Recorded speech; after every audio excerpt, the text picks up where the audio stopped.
এভাবে কতদিন মা? আমি এভাবে পারতেছি না। আমার সব সময় আতঙ্কে থাকা লাগে। কি করবো মা? আমার কি আর ভালো লাগে? যখন ওরা জানতে পারবে তুই চশমা ছাড়া কিছুই দেখিস না, তখন ব্যাপারটা কি হবে একবার বুঝতে পেরেছিস? এই সত্য কখনো চাপা থাকে না, একদিন না একদিন জেনেই যাবে। ততদিনে না হয় তোর প্রতি ওদের একটা মায়া জন্মে যাবে। কিন্তু মা, এভাবে ওনাদের ঠকাতে আমার ভালো লাগছে না। ভাবি কোথায় তুমি?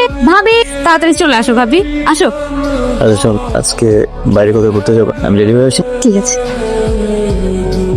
জানো শালা, অ্যারেঞ্জ ম্যারেজ নিয়ে আমার সবসময় একটা ভয় কাজ করতো, বাট তুমি আমার লাইফে আসার পর থেকে না আমার এই ভুল ধারণাটা একদম ভেঙে গেছে। আমি অনেক লাকি যে তুমি আমার লাইফে আসো। আমিও। তুমি আমাকে যে বিশ্বাস করো, ভালোবাসো। ধর আমি তোমাকে একটা মিথ্যা বলে ফেললাম আর তুমি জানতে পারলে, তখন কি তুমি আমাকে এরকমই ভালোবাসবে নাকি ভুলে যাবে? কাউকে মিথ্যে বলে হাসানোর থেকে সত্য বলে কাঁদানোটা অনেক ভালো। আর আমার পছন্দ না, যাই হয়ে যাক না কেন, সত্য বলো। তুমি যদি এরকম কখনো করো আর আমি যদি সেটা জানতে পারি, ভালোবাসবো, বাট একসাথে আর থাকা হবে না।